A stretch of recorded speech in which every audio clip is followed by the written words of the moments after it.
What is up, my homies? Hello and welcome to another episode of Maths with Mick Longridge. Now this time we are going to be looking at probabilities, one of those kinds of topics in maths where you either love it or hate it. It's a part of statistics where we measure things which happen in real life or events and everything, and we find out how likely they are to happen. Now, probability, despite it being a subject which many people hate, unfortunately, we see it around a lot. We see it a lot of points, and we certainly see it a lot in statistics. However, it's very important in many other things in real life, such as game design. Now, if you're making a game, some of you will probably be very familiar with things such as loot boxes. Now, loot boxes, the items which you get in them, their rarity, is very much dependent on probability. So maybe 1 in every 200 loot boxes will contain a golden skin for Fortnite or whatever your game of choice is, which involves loot boxes, otherwise known as surprise mechanics. And we also see them in games such as Mario Party, so a board game involving Mario characters. The probabilities in that game are very much built into the coding of it. Like, how likely is it that you're going to get a 6? How likely is it that you're going to land on the Bowser space or the minigame space or whatever as well? And it is a very big part of finance as well. I did a whole degree, 3 years of work, actually 4 years if you include the one I did at Stockholm, where I studied finance, and a lot of the stuff there is based upon probability. How likely is it that this will happen? How unlikely is it that such an event would happen, which would destroy my business? One very good example of where probability really came into play was early on in 2021, where you probably were aware that GameStop was in the news, where their share price went up big time. And the reason why it did was because a lot of people who are like very rich investors, they actually bet against GameStop because they thought, well, it's a physical shop, people are buying video games online or digitally, so we think that the share price is going to go down, that business is going to fail. And lots of people online decided, no, we're going to buy stocks in GameStop. So rather than the share price going down, which these investors predicted, it actually went way up. And it meant that a lot of these investors lost a lot of money. And by a lot of money, I mean millions of dollars. So probability certainly matters as well, because that whole story was based on it. First of all, we're going to have a look at the basic rules of probability, what you need to know, what are the absolute basics of probability, and things to be aware of going forward. So we'll move on to that right away, right now.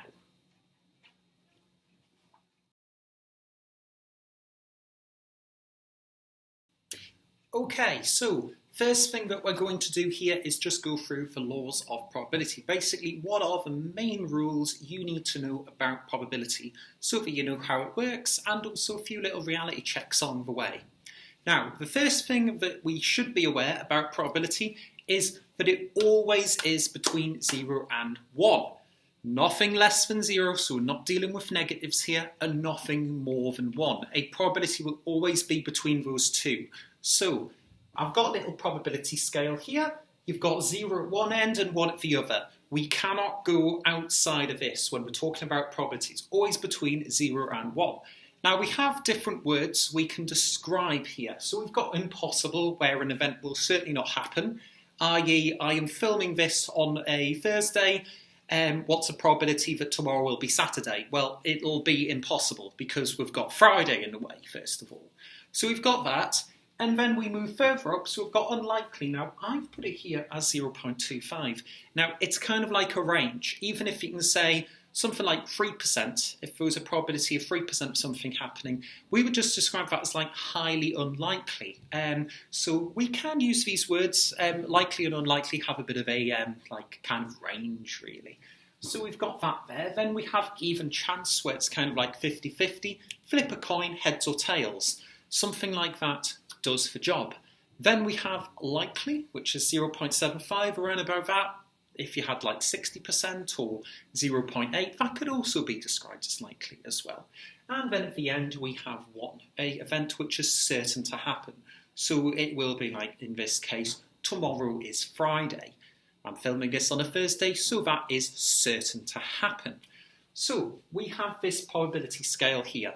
Now, one thing to be aware of here is that the values which you can give, it is absolutely fine to express these as either a decimal, a fraction, or a percentage.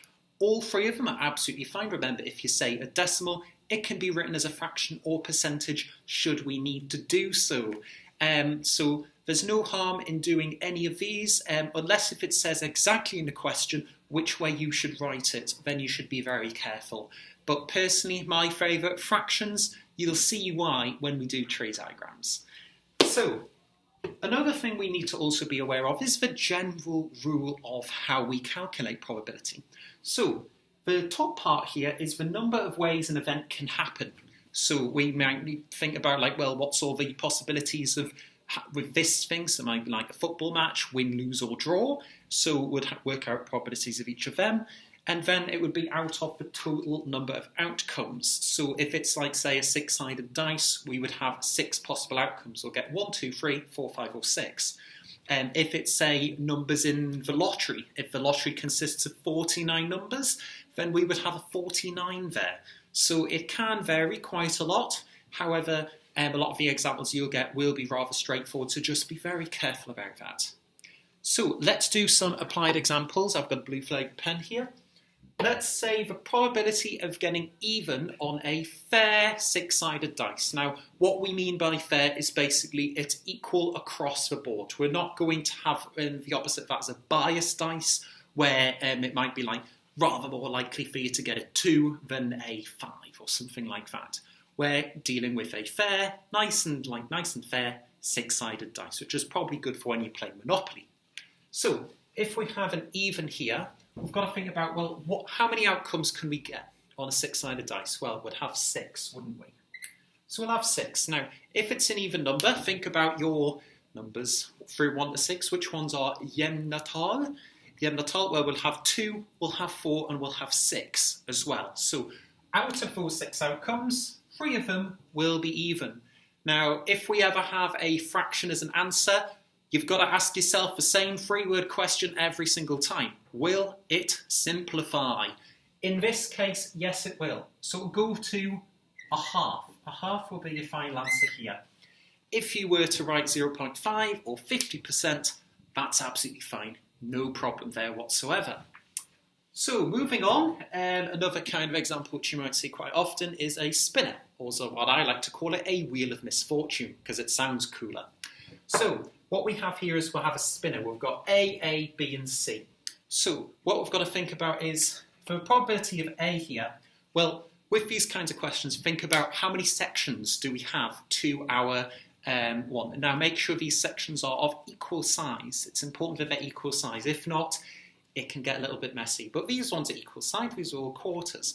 And then we've got 1, 2, 3, 4 of them. So we've got 4. Now out of these four sections, how many of them will be A? Well, we've got 2 of them. So it'll be 2 over 4 once again. Ask yourself whether it'll simplify. It will be a half. Now, one interesting thing to think about here is the outcomes, like if you have an event, say, such as rolling a dice and everything, there'll be 1/6 chance of getting 1, 2, 3, 4, 5 or 6. Now, the sum of all of your outcomes to an event should always equal 1. It's like a football match. The football match, after 90 minutes, plus your injury time, will end in a win, loss or draw. So the outcome of all, the sum of the probabilities of all those events will always equal 1. Very good to be aware of, just so then you might be asked to fill out missing probability. Always remember, they always add up to 1. Something will happen. The probability of something happening is certain, so 1. Next up, what we're going to be doing is we're going to be looking at replacement. So basically, when you get a question, how does replacement affect what happens in your question? Ooh.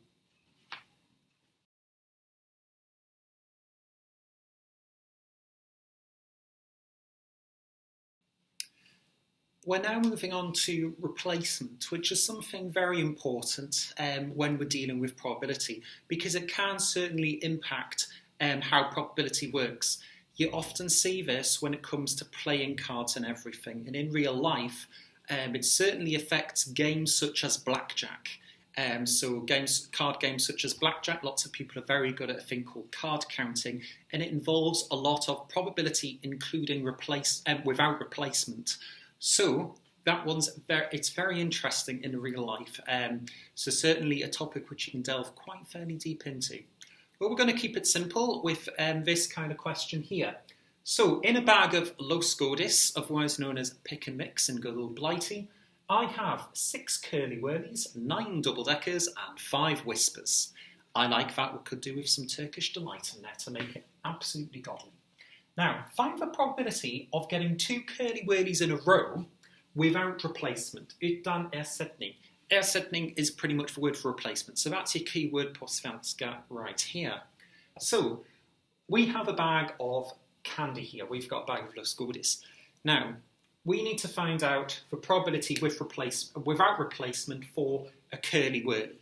So I'm going to first of all start with my notation here. So I'm going to put curly whirly and I'm going to put 1 just to show that it's the first curly whirly which I pick out of the bag.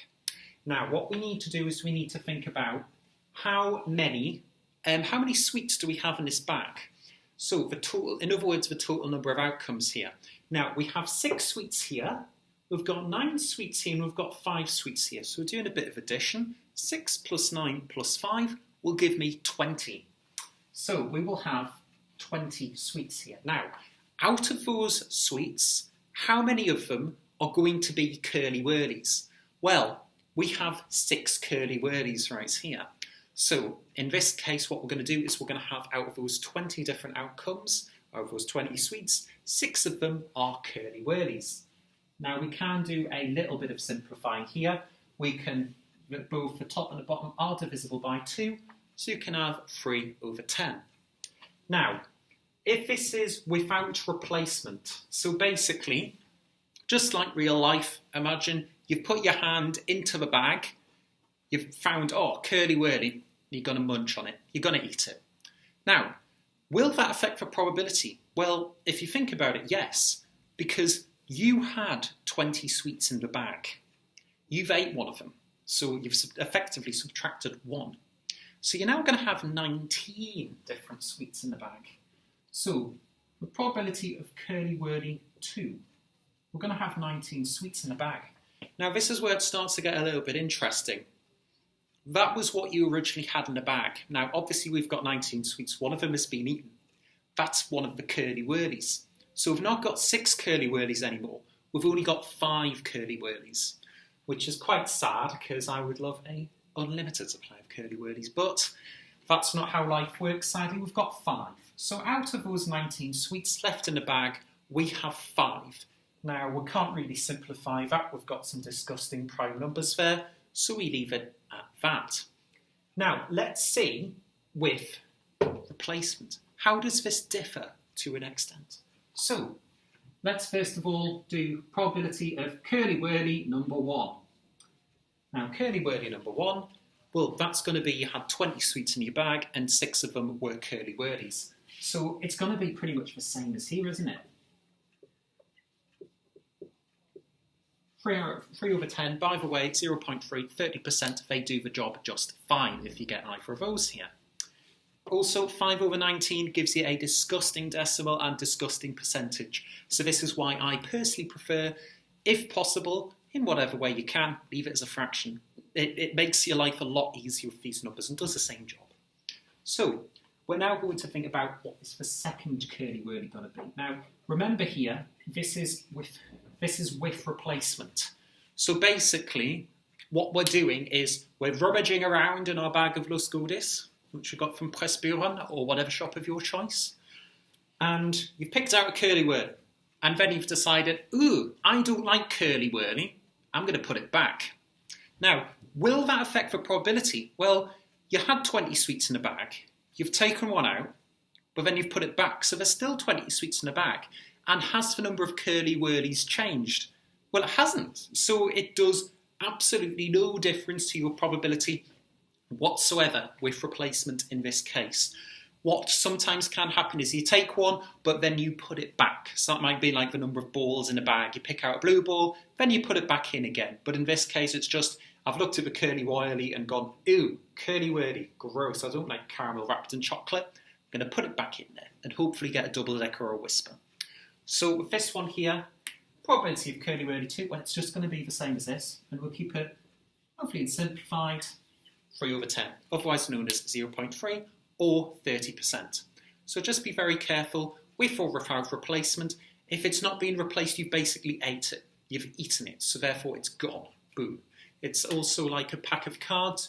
You play a pack of cards. If you take one out of your standard 52 card deck, you have 51 cards left over. So it changes the probabilities quite a lot, especially when you do it quite often. So that is how replacement works with this. So be very careful because it can change your probabilities and it's a very important part of the question. So read it very carefully. Next up, we're going to be looking at the difference between independent and dependent events.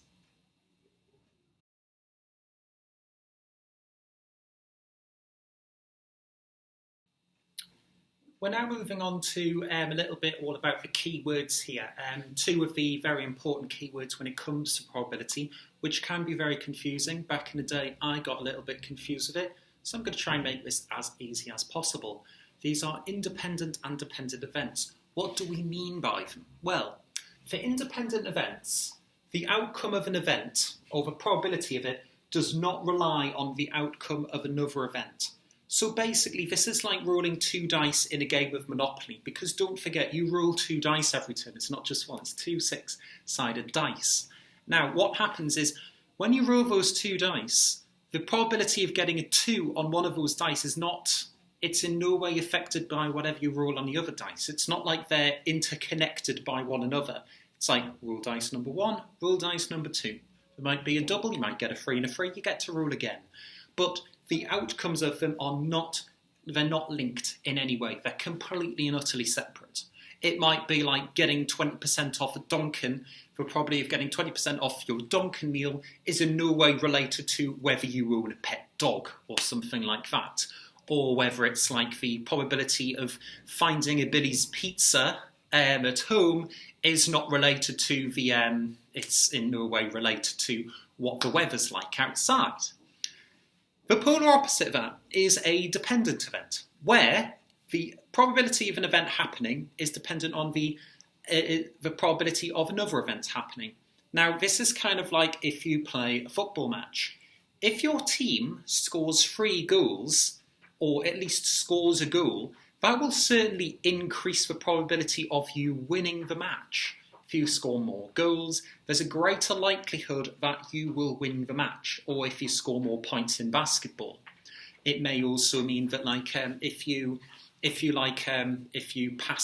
clear a level in Pac-Man, there's a slightly higher probability that you will get the world record on Pac-Man. I am not good at Pac-Man, and I have got nowhere near the world record. There's some people who play that game for hours until the game crashes, but that's a story for another time. So they are interchangeable, they are linked together. It's also similar to like leveling up in Overwatch. The more often you level up, the greater the likelihood is that you will get something rare in a loot box, because as you level up, you get given more loot boxes. But so just make sure that these are separate things. Independent is separate, completely separate. One is not affected or influenced by another event happening. But dependent, they are linked together. So be very careful about that. With these words, they are very important for your reasoning. Now, next up, we're going to look at some combinatorics and tree diagrams.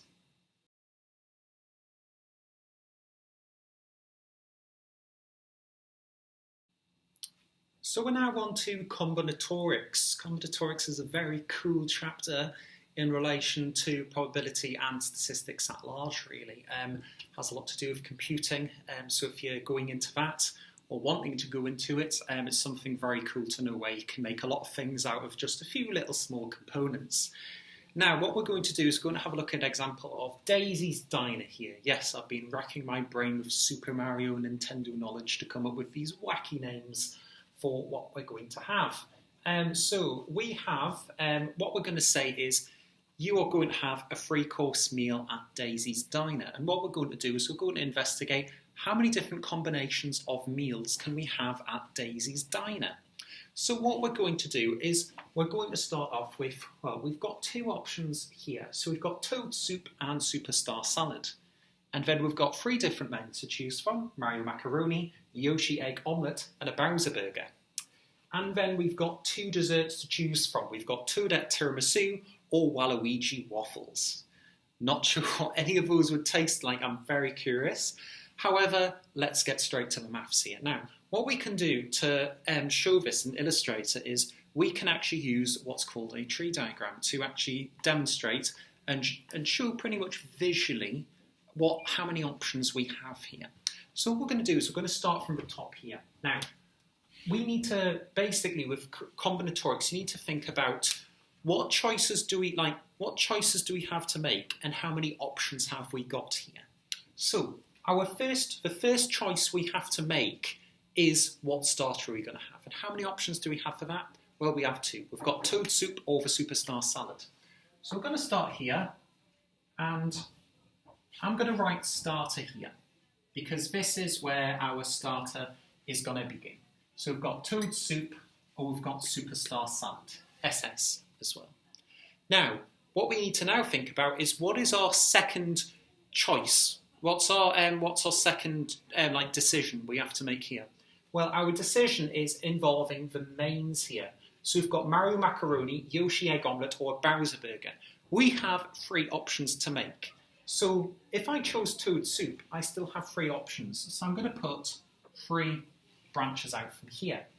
And I'm also going to make 3 branches out from here as well.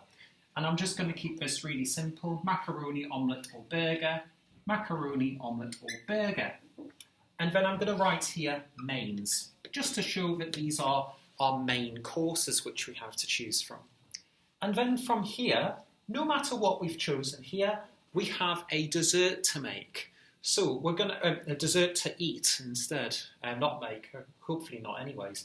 We've either got Toadette tiramisu or Waluigi waffles to pick. Now, it doesn't matter whatever we've got here. We're going to have to choose from one of those 2. So there's going to be 2 branches coming off from each of these. And we're going to have T, W, T, W, T, W, T, W, T, W, T, W. Now, what this now shows is basically every single combination we can pick.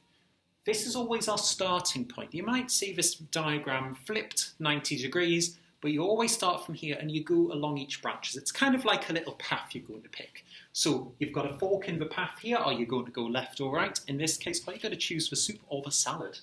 So if I go, let's go to where this branch would be here. So to get to this branch here, what we need to do is we're going to pick the soup, followed by the Yoshi egg omelette, and then we're going to have Waluigi waffles to finish. If we say we pick this branch here, what we're going to have is we're going to have the salad to start, followed by the macaroni, and then the tiramisu. If we go by this branch here, we're going to have the soup first of all, followed by the macaroni, and then we're going to finish up with the waffles. So this shows us at the end here how many different combinations we have for each and every meal. So we can count these up: 1, 2, 3, 4, 5, 6, 7, 8, 9, 10, 11, 12. So there are 12 different options to use here. Now, this is a fairly straightforward example, and these kinds of things you will be expected to draw given information like this. However, there is also a little rule we can use called the product rule for counting.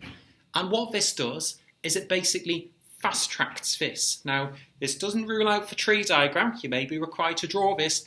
However, it just basically, it's a little thing to check your answer as well. So we need to once again think about what decisions have we got to make and how many choices have we got. Well, our first decision was our starter, and we had 2 starters to choose from. Our second decision was our main.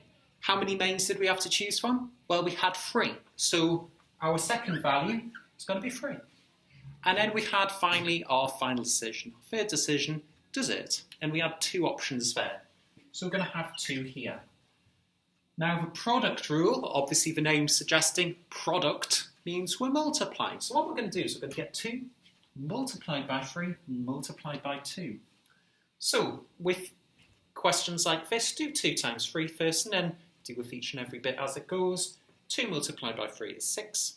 Double that and it will give you 12. Notice how both of these match up. So what we've shown in the tree diagram can be proved by also using the product rule for counting.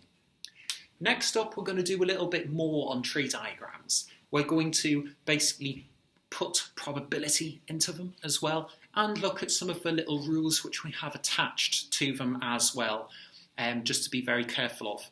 Next part, be very careful when reading the question. Make sure that you understand it fully.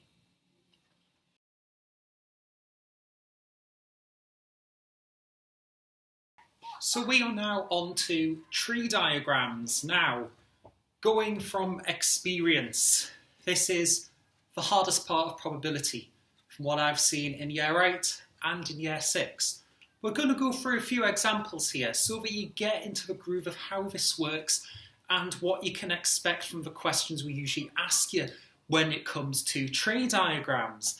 It can be tricky, however, make sure that you read the question properly. Highlight the information or at the very least underline it, because that is the key to success here. And also some annotations which we'll do a little bit later on here, just to keep you on the straight and narrow, a few little reality checks as we go along to make sure that everything is in good working order. So we have tree diagrams here. Now we did do a little bit on tree diagrams before involving a restaurant, where we can show all the different combinations of outcomes. So we used a product rule before, and we also use basically a tree diagram where we have like a choice and then we have to make there's so many different decisions we can make from that choice. It was a starter, we had so many choices, main course we had that many choices, and dessert we had that many choices.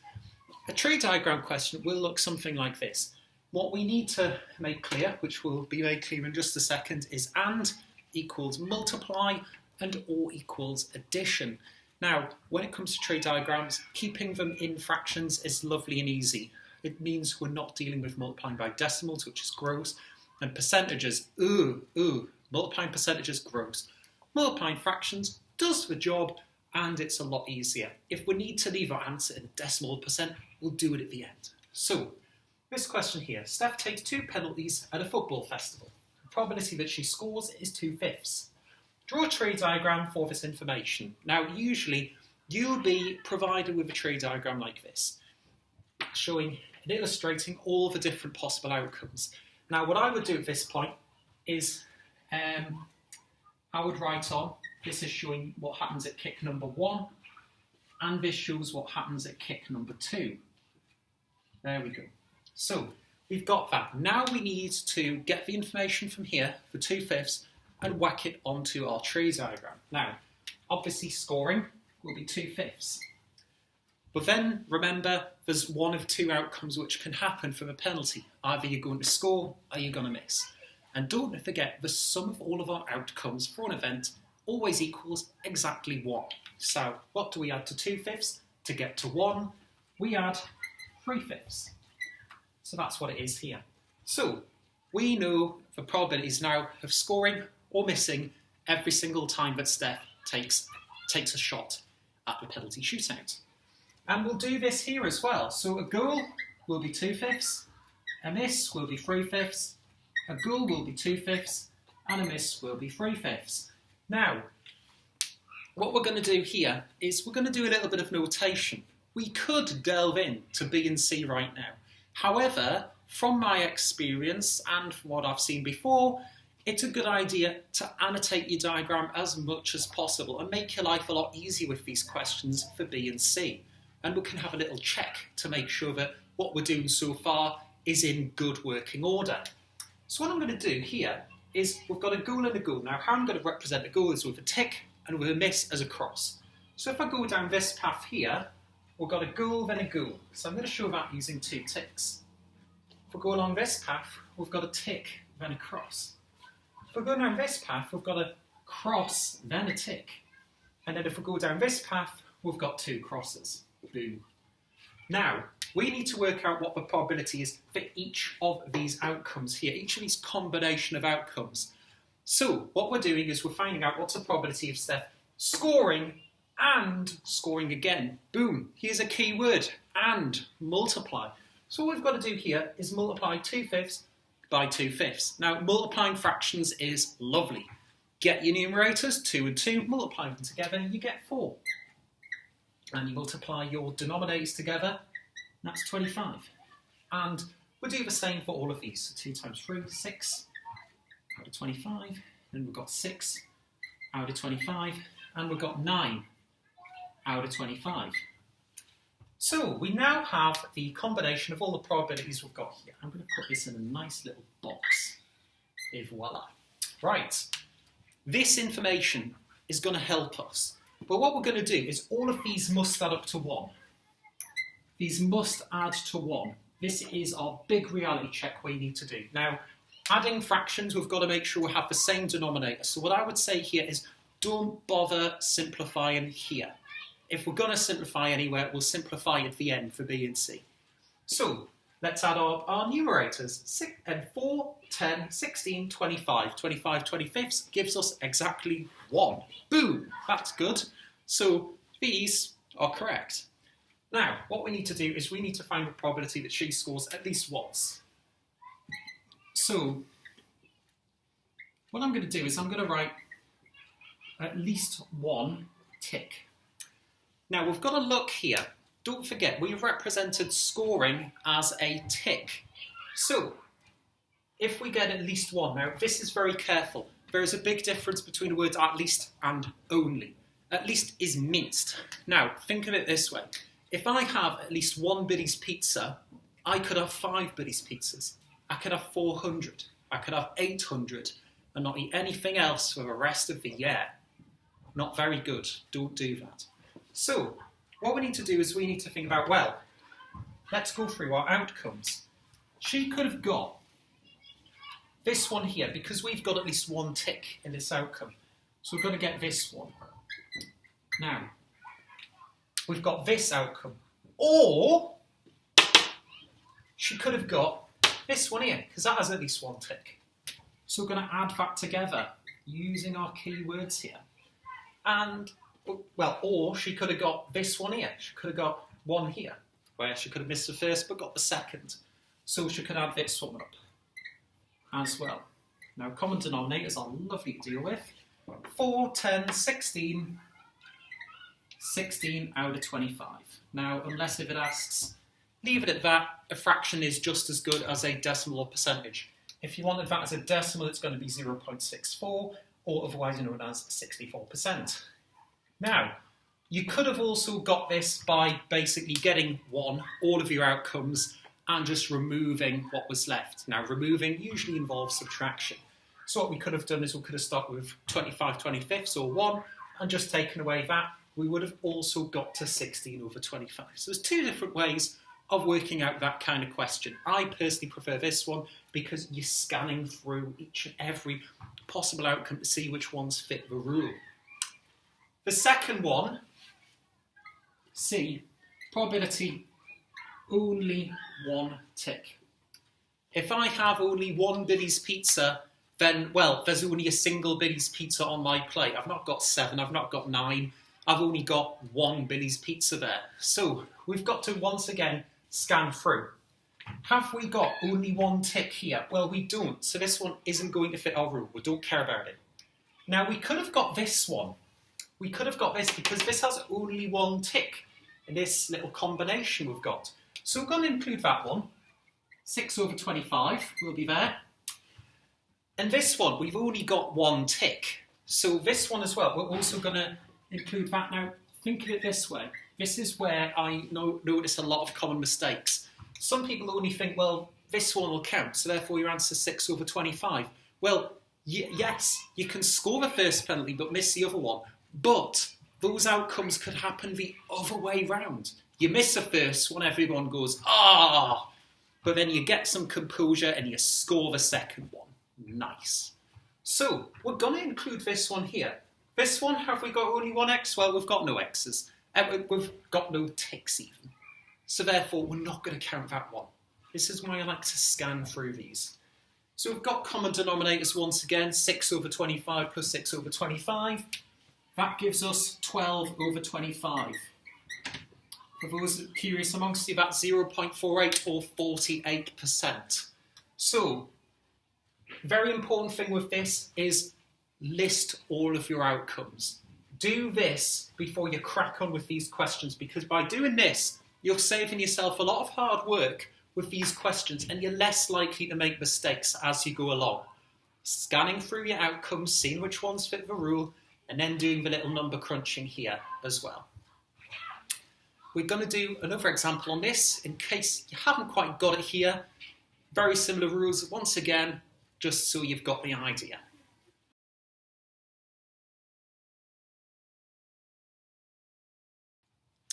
Okay, so this question here. This question is relating to two different people with two different sets of probabilities. So we've got to be a little bit careful here. Janet and John are taking a driving test. The probability that Janet passes is 4/10. The probability that John passes is 1/10. Poor John, not been preparing well, has he? Complete the tree diagram, then find the probability they both fail. I've missed the letter Y out there. Whoops. And find the probability only one of them passes. So, once again, we're going to use the information we get given about the probabilities exactly. Now, we've got the tree diagram here. Now, what I'm going to do is I'm going to show it in order of the way they appear. So, this is going to be the fate of Janet's test, and this is going to be showing the fate of John's test. So, first of all, we're going to think about the probability that Janet passes. Well, that's 4/10. So we've got 4/10 here. We can add that there. And we also need to find out the probability that she fails. Now, don't forget, with a driving test, it's only going to be one of two different outcomes here, passing or failing. And don't forget, the sum of all of your outcomes always equals 1 exactly. So we've got 4/10. How many tenths do we need to get up to a whole? That will be 6/10. We could do some simplifying here, but I would say don't bother with simplifying it in the tree diagram. Do it all at the end. Makes your life a lot easier. So now we have to deal with John's driving test. Now don't forget, these are technically independent events. The outcome of whatever Janet does in the test isn't going to affect what John does. We're just going to say these are two random people. It's just Janet seems to go through the driving test for Sherskolan's door first, and then John's next up to feel the wrath of the driving instructor. So, John passing is 1/10. So therefore, the probability of John failing the test has got to be 9/10. Remember, sum of the outcomes always equals 1. So, and that's just going to copy down here, because don't forget, these branches here, this is what happens when Janet passes, this is what happens when Janet fails as well. So, now what we need to do is we need to annotate our tree diagram. Not a necessary step, however, it's always good to keep you on the straight and narrow with these questions. So what we're going to do is follow each branch. So we've got a pass and a pass. I'm just going to write that as PP. Then we've got pass, then fail. And then we've got fail and pass. And then we've got fail and fail, FF. Oof. Now what we need to do is we need to calculate the probability of each combination of these outcomes. Don't forget, this is pass and a pass. Once again, keywords in the top corner, very important when it comes to probability. Very important like coding as well. You've got to make sure that you're following the rules importantly. If you've ever done Python before, you've got to make sure you've got to work with those rules like really strictly. And if you don't, then your robot's going to go flying off the edge of a cliff or something like that. We don't want that. It's expensive and it'll be a disaster. So what we need to do here is 4 times 1 is 4. 10 times 10, lovely, 100. And then we're going to do that for each of these. So that's 36 over 100. 6 times 1 is 6. And we've got 6 times 9, woo, 54. That should be 100, and that should be 100. Don't forget, multiplying anything by 9, remember you can do 10 lots of the other number, take away 1 lot of that number. So in this case, you can do 10 times 6, 60, knock down 6, boom, you get to 54. So once again, put a little box around these. What you should find is we have a common denominator for 100. 100 is always appearing as the denominator in these fractions. Our numerators should therefore add up to 100 exactly. 4, 40, 46. 46 plus 54 gives us 100. Happy days. So now, with this information, it makes our life so much easier for sections B and C. So let's have a bash with section B. So probability that they both fail. Now what we can do, given the fact that we've done this annotation here, we can just easily write that. Or we can write like both fail. Doesn't really matter what's in the brackets. Just make sure this notation's always here. Really improves the communication.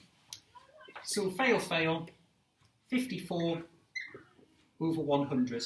If you want to be spicy with it, 27 over 50 is a simplified fraction. 54 over 100 gives you 0.54 or 54%. Always just, if it's a fraction, leave it as a fraction. You don't need to say it in all three of them, unless if it says in a question. One of them, as long as you got it right, that'll do. So, next one after that is P. Only one pass. Or in our case, only one letter P. So let's scan our combinations here. That one, if we got only one letter P. Now, we've got two of them, so it doesn't fit our rule. Skip it. This one, has that only got one P? Well, it does. 36 over 100. Does this one fit our rule? Yes, it does. Don't forget, this is basically saying that we can either get, to fit this rule, we could get a pass and a fail, or we can get a fail and a pass. And then after that, fail and a fail, well, have we got only one P here? We've got no P's, so we're not going to count that one. Common denominators, once again, makes your life a lot easier. 36 plus 6, 42 over 100. You can simplify that down to 21 over 50. Also otherwise known as 0.42 or 42%.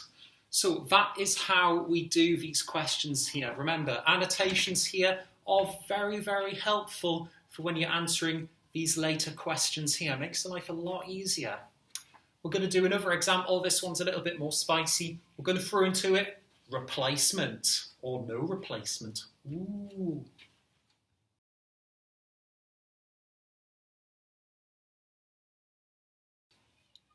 To finish up, we're going to do a question which is rather spicy in terms of tree diagrams. It is throwing replacement into the question here. What you've learned about replacement is very important here. We'll think about that when we get to it. But first, let's have a look at what we've got. So I have a bag with 3 red balls and 7 blue balls. I take a ball out and don't put it back. In other words, I eat it. So there's a little bit to do with replacement. This may very well affect our outcomes and probabilities we're going to put on our tree diagram. Think about that when we get to it. So first of all, we've got complete the tree diagram, then find the probability I take out 2 red balls, and find the probability I take out 2 different colour balls. So I've already got a tree diagram here. You'll usually get like a little blank one like this already shown. And first what I'm going to do is I'm going to put on here, pick 1 and pick 2. There we go. Right, okay. So now we need to first of all think about constructing our probabilities here. This is relating to what we did earlier in this video. So, how many red balls do we have? And out of those red balls, how many balls have we got in the back? Well, we've got 10 balls here, 3 plus 7, so it's out of 10. Both of these are going to be out of 10. Out of those 10 balls, how many red? 3. How many here? 7. So this one here, that part here, fairly straightforward. Now this is where it starts to get a little bit complicated. We're going to take out a ball and we're not going to put it back. So we've got 10 balls, we subtract 1, so we're going to have 9. For each of these we're going to have 9. Now we've got to think about what's going to happen because whatever path we take here is going to affect what happens here. So if we take out a red ball, we started with 3, but we've now got 2. So we're going to have 2 red balls here. Now what's going to add up to 2? Because we've still got to have 9 balls in at the end of the day. Well, we've still got all those 7 blue balls. They're still there. Now with this one here, we're first of all going to take out a blue ball. So we'll start with 7, we're now going to have 6. So 6 blue balls, and that means we'll have 3 red balls here. Now, time to go back to a different colour. Always recommend 2 different colours for this kind of question. Keeps things nice and easy and a bit more colourful. Now what I'm going to do is I'm going to put a code down for each of these outcomes. So that's red and red blue, blue and red, or blue and blue. There we are. Now what we need to do is we need to find out what's the probability of getting a red and a red. Red and red. So we're going to multiply. 3 times 2 is 6. 10 times 9, 90. And then here, 21 over 90, 7 times 3. 7 times 3 again, 21 over 90. And here, 7 times 6, 42 over 90. If you know your times tables, this is very good. Don't try and put these into decimals because, well, 2/9 is a decimal. Oh, it's 0.22222 and it keeps going on, even further than between this corner and corner. So, best to keep these as a fraction. So we've got all of these. Now, don't forget, we've kept the denominator as 90. So all of these should add up to 90. Here's our little check we're going to do. So 6, 27, 48, plus 42 gives me 90. So this, so far, so good. So we've annotated our tree diagram fully. We've put all the information on there, and what we've got at the end seems to be right. So now what we're going to do is we're going to find out what the probability is. I'm going to write this over here because I've not got much space. So probability that I take 2 red balls. Now what I can do here, probability now it's red and red. You can write here 2 reds, you can write RR just because we've got it here, makes your life a little bit easier. I'll try to put it like that just because it's the shortest way possible. Don't forget, mathematicians are actually lazy. We try to write as little as possible. So red, it's just 6 over 90. So here, you've done all the hard work over here. Now what you can do, feel free, that can be 1/15. If you can get to 2 over 30, then you can get to 1/15 as well. That bit there, we can simplify. Remember, fraction answers, will it simplify? Now the next part is the probability that I take out 2 different colour balls. So C, probability, different. I'm going to write different on here now. Now we've got to go through our different combinations here. Did we get 2 different colours here? Well, no, we've got 2 reds. Did we get 2 different colours here? Yes, we did. We've got a red and a blue. So we'll add that one here. We'll stick that here. Now we could have got this way. So we could have got red and a blue. Or we could have got a blue and a red. Or equals addition. So 21 over 90. Now we've got common denominators. So 42 over 90, that's going to be 7/15. 7/15 simplified. You can do a little bit. You can get it at 21 over 45, then find out common factor of 7 to get to a common factor of 6 even to get to 7 over 15. So that's that question right there. It seems difficult, but don't forget, replacement matters. Always think about this very carefully with your question. For tree diagrams, it's dead important that you annotate your question and that you also fully understand all the information which is being given here. Don't put it back is a very important thing. 7 blue balls, 3 red balls, then also 2 red balls, different colours. So lots to underline, lots to understand. Break the question down and it's a lot easier to work with.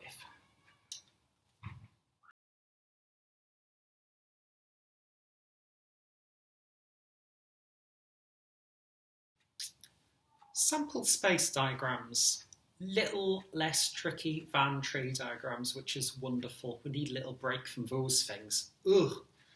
Now, sample space diagrams are literally kind of like 2-way tables. You may have seen 2-way tables before. These ones are just ones we use to show every single outcome we can possibly get and to also work out probabilities from them. So what we're going to do is we're going to do a classic example. Plenty of you have probably played Monopoly before. Now, one interesting thing about Monopoly, don't forget, is that we do use 2 6-sided dice as opposed to 1. If you've played lots of other games like Frustration or many other board games, even like Snakes and Ladders, they only use 1. But Monopoly uses 2, which is quite interesting.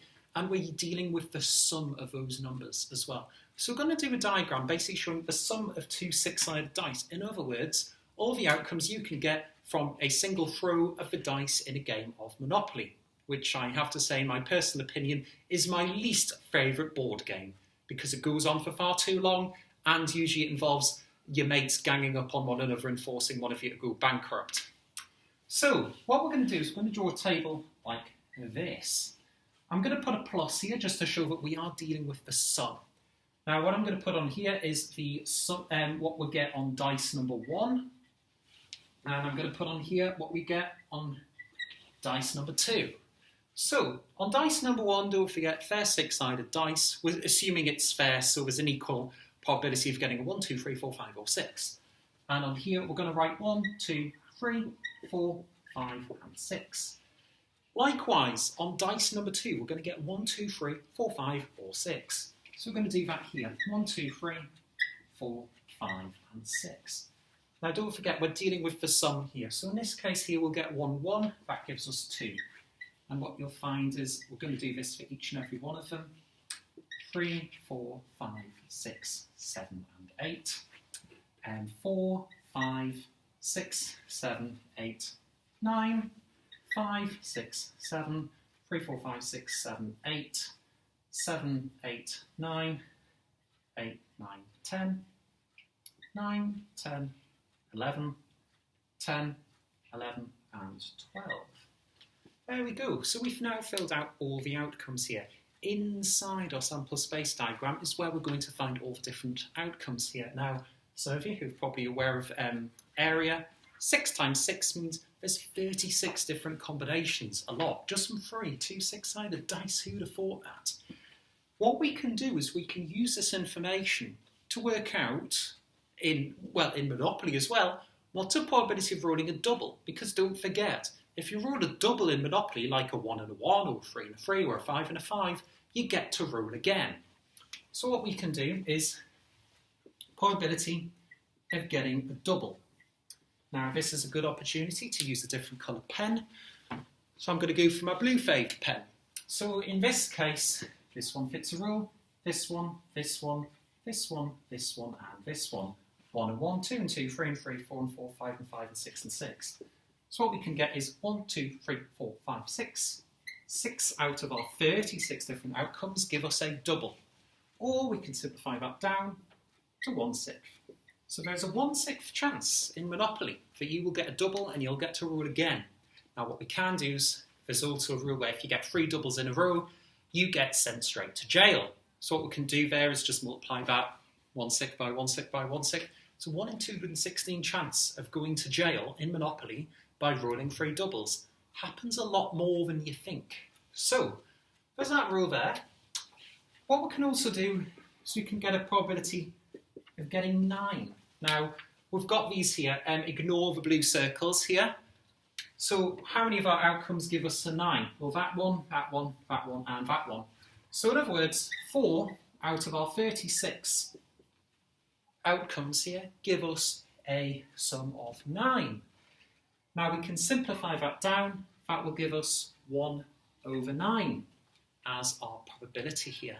So sample space diagrams, they are fairly straightforward. You probably will get asked probability of working out different values in each of these.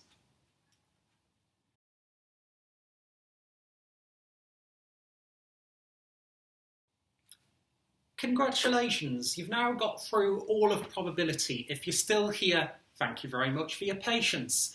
Just to have a little quick overview about what you need to know, all the little elements of probability, so that you're ready for your national test or any other assessments if it happens to be another time of year relating to probability.